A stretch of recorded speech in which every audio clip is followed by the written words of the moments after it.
Hi, my name is Michael Clements, and my research is called Keeping Faith, a qualitative study on religiosity among young Catholics in Ireland. So how this all began, I one night couldn't sleep, and so naturally, like most people, I started to do research on religion, particularly religion in Ireland. I'm pretty devout Catholic, so these sort of topics interest me. And very quickly, I came to the realization that there had been a dramatic change in religion in Ireland, and that it once was a very religious country and now is very secular. In fact, in about 30 years ago, it had about 90% of the population attended Mass regularly, and today that number is now at 35%. So, seeing such a dramatic change in religion, I wanted to know, like, why has there been, such a rejection of Catholicism in Ireland? And particularly, the one thing I know is that no matter where you go, there are always young people. Even though our generation is known for being irreligious, there's always young people that are into their faith. So I want to know, there must be young people in Ireland that are the same way. And if they are, what are the reasons for being Catholic? Especially, given that I had grown up in an Irish Catholic background, I went to Trinity High School, we were the Shamrocks. So anyways, so how it worked out was through a personal connection that I have in Letterkenny in Ireland. He connected me with a prayer group over there, who essentially formed, of the participants that were interested, they formed the initial sample for the study, and then we used snowball sampling from there to find additional people. Essentially, they had to be between the ages of 18 and 29 and had to be native to Ireland. And I self-identify as practicing Catholic. So basically, this study consisted of two parts. The first was a spoken interview, basically asking different questions about their reasons for being Catholic and other related topics. And the second part consisted of a written survey in which they answered some demographic questions. So these participants, is 15 participants total, 10 male, 5 female. Pretty much all of them were from County Donegal, with about half from the city of Letterkenny. Most consisted of cradle Catholics, in that they had all, basically grown up receiving, they were baptized, received the sacraments, went to Mass on a weekly basis growing up. They had at least, one parent or grandparent that self-identified as a practicing Catholic. They're pretty educated. Most had a bachelor's degree. If not, they had at least received, some college. They reported regular Mass attendance in December and had a pretty rich prayer life with preference for praying in the morning. It's interesting because they essentially broke all the trends found in an article previously published by the International Journal of Religion and Spirituality, which predicted that religiosity, religious people in Ireland tend to be older, female, less educated, and rural. But in this case, our participants were actually male, well-educated, and younger. Whether or not that was urban or rural, in Ireland, Letterkenny is considered to be a city.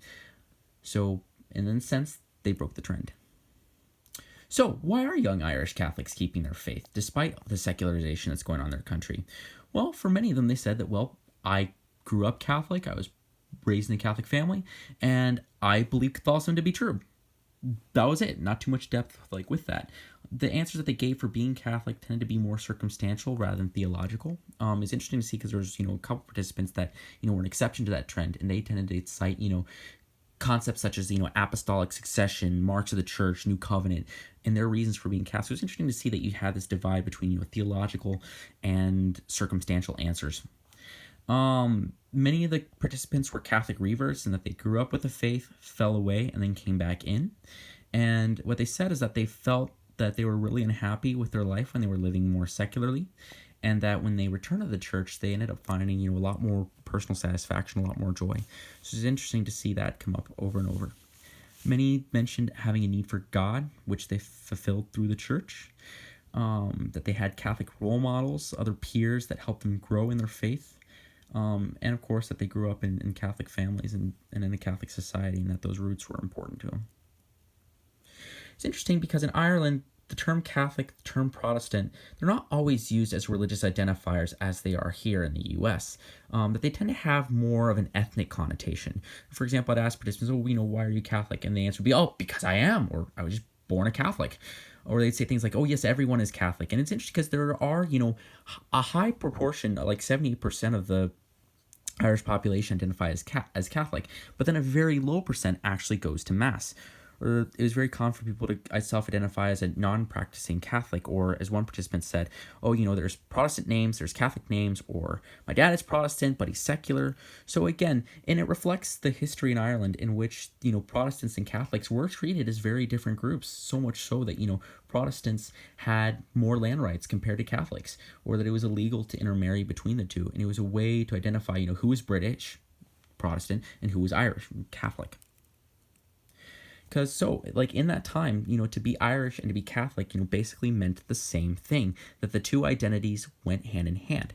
And it was controversial among the participants whether or not that was still the case, as there was, some who felt that, yes, to be Irish means to be Catholic, that they are intertwined. But for a good number of the participants, they saw them as two totally separate entities.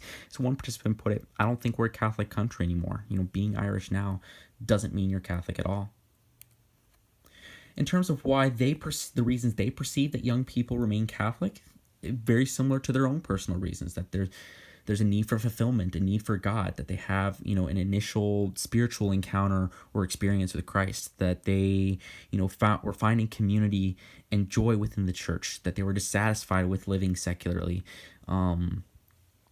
family and cultural ties. But it's interesting because there were a couple participants who challenged, the role of tradition in passing down the Catholic faith, and that they said that, now for a young person in Ireland to be Catholic, practicing Catholic, it has to be because their faith has to have personal significance to them, that it has to have meaning. So it was interesting to see that there was recognition of that. In terms of why they believe young people leave Catholicism, because the media, and that the media is very critical of the Catholic Church in Ireland. That became very apparent in my literature review. Of course, because the scandals and the abuse crisis, because they were particularly intense in Ireland.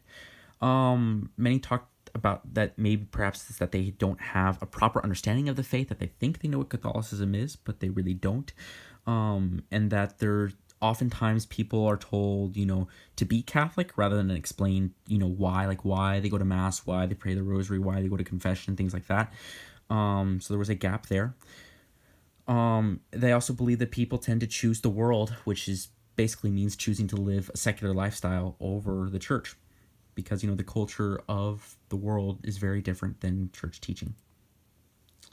So in terms of the issues they perceived within the Irish Catholic Church, these include, the fallout from the abuse scandals. Given that, the Catholic Church was intertwined with, everything, healthcare, education, various social institutions, a lot of trust was put in the church. And then when these scandals broke out, that, was very deeply felt. It was a betrayal. The media, and that it, in two ways, in that it's very critical of the church, and also that it promotes, values and such that, tend to be contrary to Catholic teaching. As well, another issue they perceived was that there's unbalanced demographics, and that many of the laity are now older, and there's not too many young people.